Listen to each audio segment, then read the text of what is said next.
On December 24th, 1906, the first ever human voice was transmitted over radio. This transmission was from Massachusetts to a Navy ship that was out at sea. It was during Christmas Eve, and during this transmission they even played music.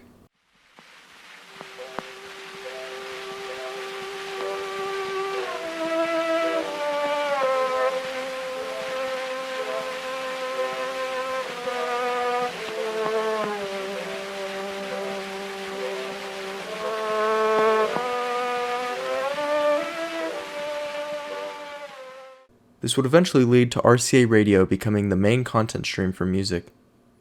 This sparked concerns from music publishing companies. They saw it as a threat. They were concerned whether or not people will continue to buy sheet music if they can hear music over radio. This is where performance rights organizations, also known as PROs, come into play. PROs collect and distribute money for writers and publishers for the performance of their songs.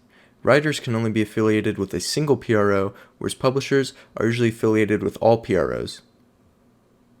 The first major PRO was ASCAP, which was founded in 1914.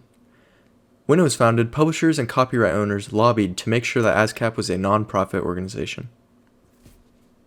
ASCAP was the main PRO for a few decades until BMI was created. BMI was created to compete with ASCAP. They wanted to represent rural music because it was underrepresented by ASCAP. They eventually expanded into country, gospel, blues, and a few other genres. BMI tried to represent the genres that ASCAP had ignored. A few other PROs include CSAC, which is a for-profit PRO, which is different than ASCAP and BMI. It was founded in the 1930s. It started in the classical genre and later moved into the pop genre because that's where all the money was being made. And a more recent one is the Global Music Rights, which is also a for-profit PRO. It was founded in 2013, and it was founded by Irving Azoff. In 1995, another PRO was created. This one was called the Sound Exchange, and this is only for digital performances of sound recordings. So this applies to non-interactive streaming, internet radio such as Pandora, or satellite radio such as XM radio.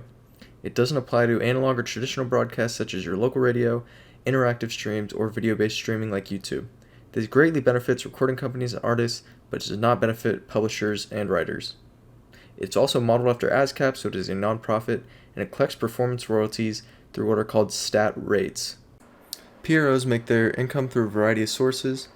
The biggest one is AM and FM radio, which makes up about 20% of their income.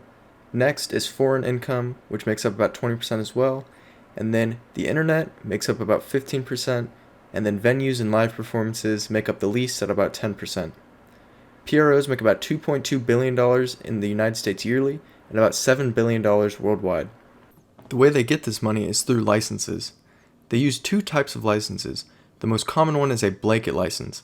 This covers all the songs that the PRO represents and is paid out on an annual basis. It is usually negotiated using the potential audience size. So if you're reaching a larger audience size, you have to pay more. If you're reaching a smaller audience size, they make you pay less. The second type of license, which is a much less common license, is a per program license.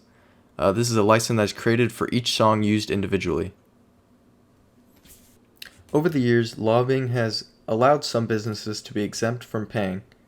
Stores and shops that are below 2,000 square feet do not have to pay, and bars and restaurants that are below 3,750 square feet do not have to pay PROs either.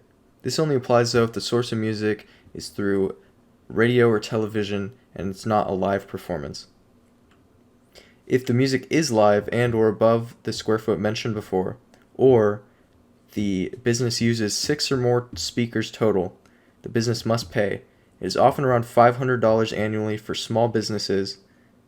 A pretty important event was a 1941 court case involving broadcasters suing ASCAP for allegedly acting like a monopoly.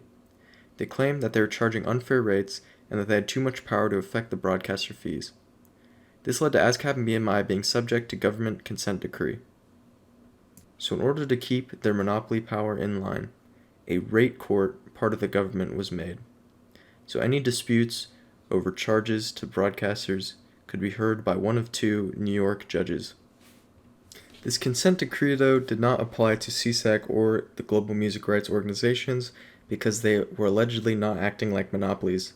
This was mostly due to their market share of songs being much smaller than ASCAP or BMI.